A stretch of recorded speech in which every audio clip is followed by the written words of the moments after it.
Hello, it's John B. Parker here. Welcome back to the channel. We're going to try something different here now, guys. What we got here is we got a mod pack called Absolute Thermal. This is a mod pack developed, created, all of the good stuff by a guy named 47 Mark IV. He is a modded Minecraft YouTuber. It's very, very tongue twisty to say. But he does mostly modded Minecraft on his channel, and I enjoy watching him. And so what I thought I might do here is play some for you guys. Show you guys this mod pack. If you haven't seen it, I will definitely try to leave a link in the description for his 47 Mark IV's channel and the playlist that he had for this. And I really enjoyed watching it. It was a few years ago, and I really enjoyed watching it. It was really fun. He taught me a lot of things that I didn't know about thermal, and hopefully what we're going to do here is we're going to learn even more. And it's always fun to play with the game yourself, you know, not always just have to watch it on YouTube, so you get to play with it a little bit yourself. So this is going to be fun for me to try out here. I did make sure and ask him if I could post videos on this mod pack, and he said, "Why are you even asking? You don't even have to ask. Go ahead. I would love it if you did that." And I said, "Well, that's excellent. Thank you. I really appreciate it." So the first thing we're going to do here in the thermal world is we're going to go on a mining expedition. And to save you guys the unbearableness of having to watch it, I'm just going to go ahead and edit it out as it gets closer to nighttime here. So I will see you guys in a few when I have a heck of a lot more materials, and we're going to make some things happen. And we're back. What a mining session that was. Man, I can't tell you how crazy that ended up actually being. We ended up finding a big old ravine in not too far. It's only 200 blocks away, right? So we ended up setting up shop here in this village in the blacksmith town, and we're going to go ahead and sleep because it's nighttime and we're scaredy cats. But we ended up finding a big old fat ravine that had so many branching caves on it that it was really, really astonishing. So look at our loots. I mean, we couldn't even smelt all this iron. We had like 2.5 stacks of iron. We got 54. We had to freaking condense the coal because the coal was just abundant. But anyway, here's what we want to do, guys. What we want to do, first thing off, we want to try and get ourselves some ore doubling. Right, so we want to take this 64 and we want to turn it into 2 stacks of ingots. And to do that, we're going to need all of these things right here. So first thing is first, what we're going to need is the basic power gen, or the most important power gen that thermal offers, is dynamos. So we got steam, magmatic, compression. Basically how these work is, we hold shift here, we can see it generates energy, but it requires water and a solid fuel. So for the magmatic, it requires hot fluids such as lava, and it burns through the lava, and that just turns that into redstone flux, which is your RF, or energy. This requires fluid, fuel, and coolant. These ones here, these numis, I can't even pronounce that. I'm not gonna try. Enervation dynamo. These things here are all crazy. But what we're going to do here is we're going to get the steam dynamo. So to get the steam dynamo, we're going to end up having to craft all of these things. And what I went ahead and did for you guys was I just got all these things pretty much ready to go here. So we got our steam dynamo, and that's going to be nice. So to make that work, we're going to need water. So to get water into that, I don't know if it's called aqua. No, it's not called aqua. It's just aqueous with an E. Okay. All right. So what we're going to need here is we're going to need a bucket and a redstone servo. What's funny, I'm not sure. I think, right? So look, this is a redstone servo, but then these are just servos. You have the different levels of servos. This thing doesn't work at all like these. So why is this called a redstone servo? I don't have the slightest clue. But hey, it is what it is. So for these ones that are blue, we're going to need a device frame. And so we're going to need another copper gear. We get the device frame. We're going to need 2 iron gears. So we have the option of making it with copper, tin, bronze, or just all iron. And since we have an abundance of iron, let's go ahead and make it all out of iron. Because what we didn't grab too many things of was copper. This was all the copper that we ended up getting, guys. And copper generates at a higher elevation than all the other ones. So what we ended up getting lower down. So we didn't get too much copper. So we have our aqueous accumulator. Let's go ahead and throw some of these things up here so we can do this down here. And what we're going to do is, actually, I wanted to set this up. I prepared this whole other building right next door, kicked the villager out of it, and we cleared it out. So we have a nice little flat area here. So we're going to set up basically our ore processing in here. So if we set that up right there, we're actually going to need two more buckets. So we just do this right here, just like this, because what we need to do is we need to get some water surrounding that block. I don't know if it says it right here. Pulls water from the surroundings, right? So we have to set up a couple of water source blocks right next to it. You got 1, and we got 2, and there was the happy squid. Little does he know that we're gonna come murder him. Not too in the distant future. So we set up the water just like that. Throw this out. Let's get an empty hand, and now we have water coming in right here. So for most, if not all, thermal machines, we have this thing right here, the configuration tab. And what you want to do here for this aqueous accumulator, we set the orange to output, and we have to have auto output enabled. So then what we do is we take our steam dynamo, we shift click it.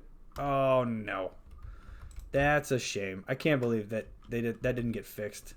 It placed it sideways, guys. So what we need to do, the main tool for thermal is the crescent hammer. This thing right here acts just like any of the other tools for the other mods. This is basically the wrench for thermal. So what we do here is we just right click on this and it rotates it, and we want it sitting like that, right? So then we should have water coming into here. So that's good. All right. Now, what we need to do, the machine that we're going to use to double our ore, it's actually a combination of machines, but we're going to do the pulverizer, and we need a piston for that, and I had all the stuff for it. Here we go. We need another machine. We need a machine frame. Instead of a device frame, we need a machine frame, which is a tin gear. So we have that. We need 2 more copper gears. It looks like we're out of iron there, guys. So I guess we're going to have to smelt up some more iron. We used a lot of iron there. Where do we have any? Oh, mini coal. There we go. So that's a really cool mod that was added. Mini coal, right? So we don't have, I want to say extra utilities, but I'm not 100% on that, so don't quote me. Which you can take a regular coal. Let's go show you guys here. You take the regular coal, and all you do is shapeless craft it in your inventory or anywhere. Doesn't matter where you craft it, and it'll automatically make 8 mini coal. And then all you have to do if you want to just put that back into regular coal is to just make a big circle just like that, which is nice. So, this little thing right here, I'm not 100% sure what the name of the mod is, but I think it's inventory tweaks or something. You can hit this little Z right here, and it automatically sorts your inventory just like that for a chest. So let's see, do we have any more iron? All right, that should probably get us going. Let's go ahead and get these buckets out of our inventory here. So we need 1 more copper gear here. What are we missing here? That's the great thing about playing modded, right? So you can check this little button right here, and if it's not gray, if it's blacked out like that, it'll tell you what you're missing. And I really, really like that. So we need a reception coil, and boom, we have our pulverizer. So now the other machine that goes with the pulverizer is the redstone furnace, right? Just like that. And this will tell us we're missing a whole bunch of things. Bricks. I did find some clay, and I smelted it into these. I don't see. There's another thing that's up with Minecraft. We got brick and then bricks. That's a little odd, if you ask me. We need another machine frame, which is going to be more tin gears, glass, and iron. And we're missing some iron. Good lord. I'm sorry for not being as more prepared for you guys here, but you know, we're sticking with this. We're on the fly here. Machine frame. There we go. Machine frame. We're going to need another reception coil. And it looks like we're going to need 2 more copper gears, which we have just enough copper for. I kind of got lucky in the mining and found just enough copper to do this. So we have the redstone furnace and we have the pulverizer. But those are going to be useless if we can't get power to them. So the main power conduits are flux ducts, right? So you have your leadstone, hardened, redstone energy, signalum, and then resonant, and then you have the cryostabilized. Each one of these does a different amount of RF. This is 1,000, 4,000, and so on. And as you get higher tier, they become harder to craft. So all we're going to do right now is we're going to do leadstone flux ducts, and let's get a few of them, just like that. This little button right here will just kill everything in your crafting table and send it right back into your inventory. All right, so the last thing that we need,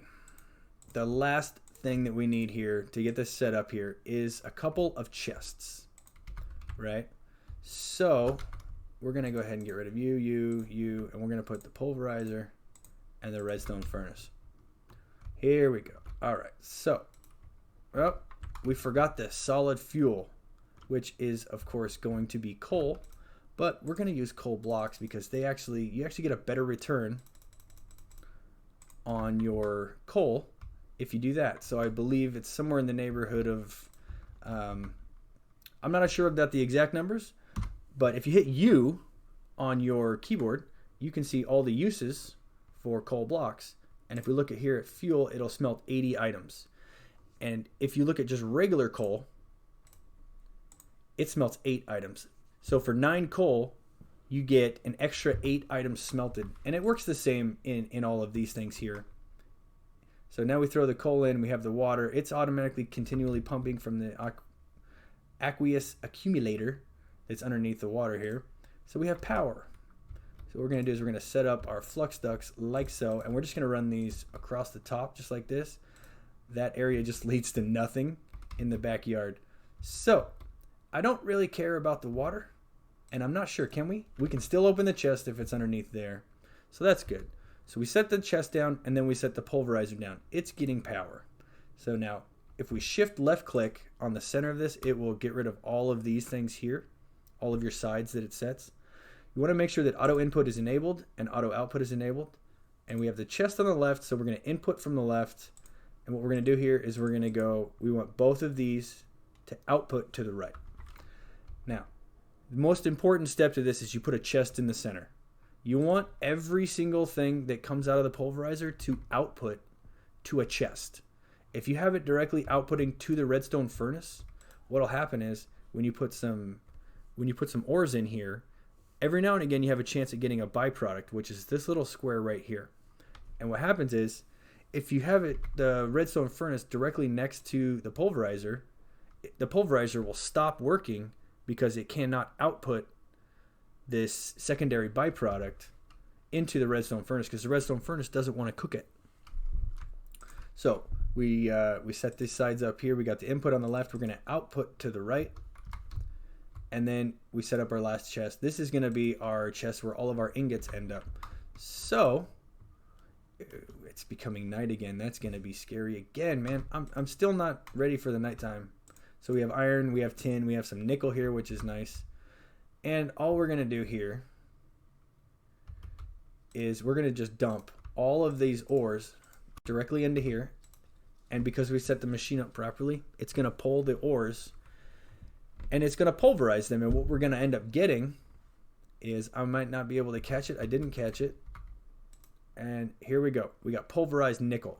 So basically you're going to get any of the ores that you send through the pulverizer, you're going to get these things right here. But the great thing is you're going to get 2 of them. So you have 1 ore equals 2 of the pulverized whatever. Then you take the pulverized, you throw it into the redstone furnace, and you get 1 ingot per. So you get ore doubling. And what we forgot to do here was auto input enabled. And there it goes. Automatically pulls it all in. So you got your input chest. When you go after a mining session, you come in, throw it in your input chest.